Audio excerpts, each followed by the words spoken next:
We have a very awesome selection of books for you guys to look at today. A new collection from my friend Matthew just came in, and Matthew collects curiosities, obscurities, rare comic books and comic book memorabilia and history, and this collection does not disappoint. We've done several deals over the years, and I suspect what happens is Matthew will see something that he, just has to have that comes up to auction, that he needs to get some funds quickly and liquidate some comics, so he reaches out to me. That's what, if I had to guess, that's what happens here. So if you find yourself in a situation like that, you need to liquidate some comics, don't hesitate to reach out. I'll get you a fast, fair quote and get you paid quick. We got contact info down below. Also, we have 2 giveaways this month. We're giving away 4 books, 2 here on the YouTube channel. If you subscribe, comment, and like, you're entered to win 2 slabs. And if you head over to brycecomics.com and sign up for the newsletter, you're entered to win 2 slabs over there as well. It's also where you get first access to books like this and new collections when they come through the shop. Use code COLLECT10. That code is always active for 10% off brycecomics.com. So let's turn this camera around and take a look at these interesting books. All right, so starting off with a big boy here, we have Zap Comics #1 in a 6.5. This is a first print, and this is the book that's credited with kicking off the adult independent comic craze that kind of went on in the late 60s and 70s, even into today. But by Robert Crumb, we got the Robert Crumb story cover and art, and this is a first print, and you can tell because on the back cover, down here at the bottom, it says printed by Charles Plywell. And then the other editions say printed by other people's names, and then one of them has no name listed there. And it's, so anyways, there's ways to tell the difference between first, second, third, and fourth prints. But first print is obviously the most rare and the most sought after. And the notes on this one are interesting. So I just looked them up. And it says, so it's a 6.5 because of foxing to cover and staining to cover. So it's kind of one of those things that this is, a very controversial, thing in the hobby right now is people are whitening books and doing stain removal and getting away with it and getting the blue label with, but there's no doubt about it, like whitening and stain removal, if anything other than a dry, clean method, is restoration. So you risk getting the purple label if CGC, is able to detect it. But other than, those defects, there's nothing else listed in the grader's notes. It has a really nice spine. I mean, there's definitely some spine stress, that not anything crazy though. Like the biggest thing and the only thing in the notes is the staining and foxing. So I don't know. There could be a potential here for somebody if they want to take on this project. It's a very expensive book, even just in this grade, and it looks great. I wanted to look at the back cover real quick. It's really, really funny. I think it's like a spoof ad for marijuana. And this came out in 1967, so this would have been, highly controversial at the time. Just look at the amazing results. This is Betty Dixie of Utica, New York, writes, I've been turning on for only 6 months, but I still can't believe the difference. Wow. And you got the before picture of Betty right there, and the after picture of her after she is turned on with marijuana. The old Betty, caught up in boring, uptight social games, alienated, frustrated, waiting for something she knew not what. Betty's just one of thousands of lucky youngsters who have discovered for themselves the miraculous process of self-liberation using this easy method. And then here we have another example, a Joel. There's the before Joel and the after Joel. I was a nice Jewish boy with all kinds of middle-class hang-ups. I'm damn glad I started using stuff, and believe me, it's only the beginning. Here's the before and after for EE. I used to think life was a very serious business, and I worried a lot. Now I'm on the weed. I just laugh at trouble. I get higher and higher. You got this before and after. See for yourself. Just an absolutely hilarious. You could tell they were having the time of their lives putting these books out, and it's awesome that we get to relive that here. This one actually wasn't part of the collection, but I wanted to include it because of how cool it is. This is going to my buddy Steven at Minor Keith Comics. He saw it on the website and was like, hey, can you explain what this is? So it's got the CBCS label. It says this book was released in 1985, but if you look down here at the date on this gold stamp, so this was stamped onto the cover, that date there says 03. And so I was like, yeah, let's look into that. So, and then this is the signature on it. So it turns out what they did with this book was it was an uncirculated batch of this book from 1985 that in 2003 they re-released it. They just took these uncirculated stash that they found in storage, and they stamped these on it. So it was limited to 199 copies with the gold stamp and 99 copies with a blue stamp, the exact same thing. And then this one was signed and verified by CBCS. So a really cool collectible here, and it comes with this certificate of authenticity. Very unique. You don't see that every day. This is also going to Steven, because I saw it and I was like, hey dude, do you need this cover? I only charged him $100 for it. It's World's Finest 176. It's the Lebanese edition. So this is actually the same cover from World's Finest 176, the US cents version. Oftentimes it'll be on a different book, but there is a cents version of this as well. This is a Neil Adams cover, and I just love the trade dress for the Lebanese edition. That is totally unique, super rare, and for $100, I mean, why not?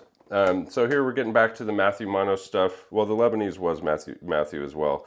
Tales from the Ozone #1, and it's got a back cover ad for The Who, Jethro Tull, Chuck Berry, Velvet Underground, and a bunch of other stuff. So always cool to see the ads. That's one of the best things about these books is the ads. This one, Tales from the Ozone #1 from 1969, another Robert Crumb thing. Awesome independent book. Amputee Love #1. I had to put some sticky notes on here. This is literally amputees. So you can see she has a fake leg here, no leg here. These are amputees, and amputees need love too. In fact, they can make a really saucy cover. A 9.2 from 1975. I mean, what in the world can be said about this? It's just cool. And then here we have an ad for Dealer McDope Dealing Game. It's the official, Dealer McDope game, which seems like it would be collectible in itself. That would be kind of cool to see if you could find the actual Dealer McDope game. 3D Love #1 from 1953. With a little bit of restoration. It's not a very expensive book, but it's an incredibly rare 3D book from the Golden Age. And so just a cool, affordable piece of history there. Terror Unknown. This is Unknown World #1 from 1952. It's the only issue, and it's got this incredible painted cover with the skeleton coming through the door by Norman Saunders. So just, a rare, cool, Golden Age book. This is cool. Not something you see every day. This is the single highest graded Fruit of the Loom Presents No Number promotional book. So it's just this small little book. I actually like the way these look in the CGC cases because it's the same size as your other stuff. And that's huge. You can put it up on the wall. So I actually enjoy the fact that you use the same size case. But it's just a Fruit of the Loom promotional Too Many Jokers, awesome flip book with this awesome Joker cover.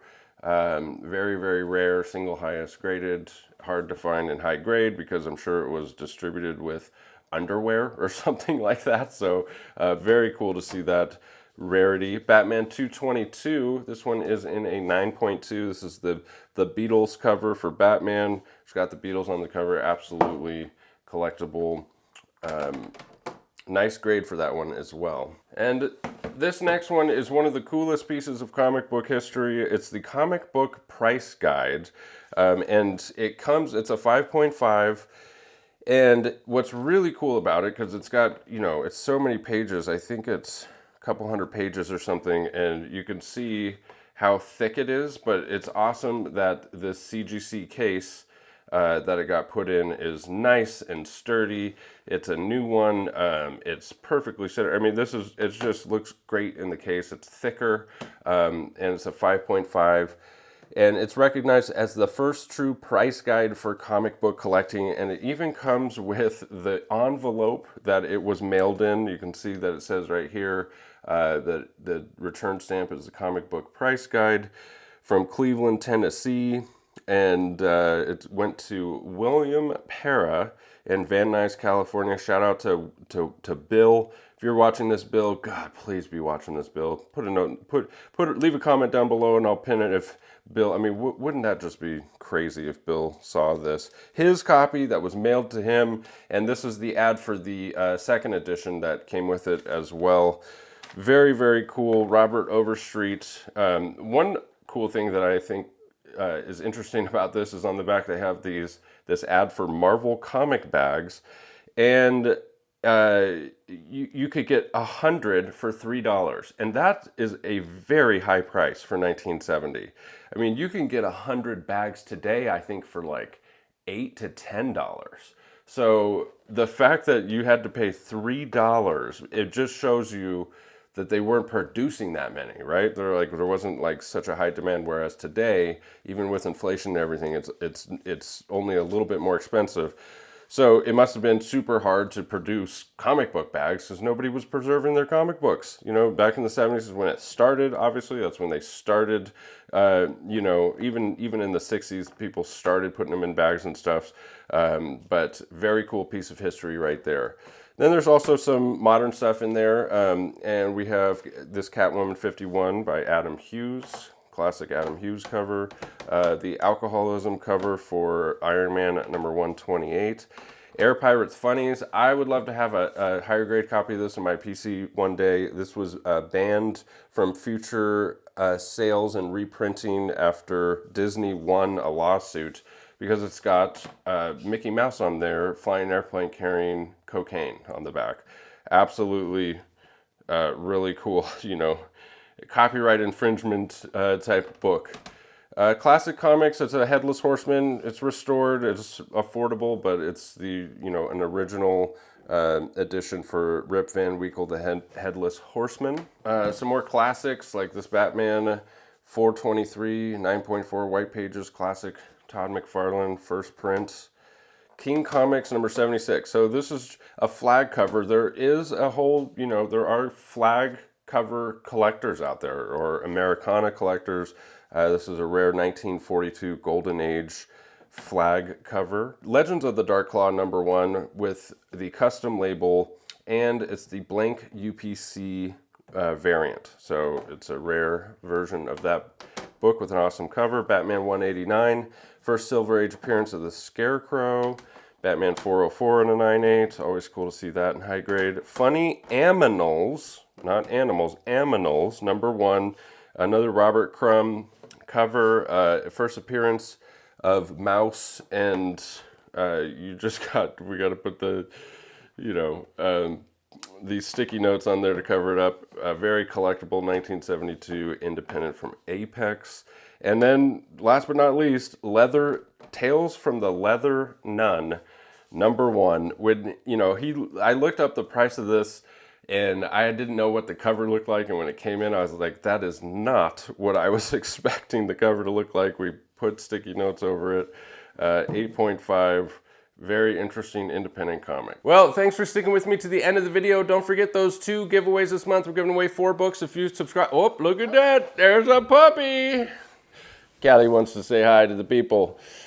Hi, say hi, Callie. Subscribe. Follow me on Whatnot. Okay, link down below for a, she got the mouse. Link down below for $15 towards your first purchase on Whatnot. We got those giveaways. Subscribe, comment, like, BryceComics.com. Use code COLLECT10. Thanks for sticking with us to the end. We'll catch you in the next one. Bye.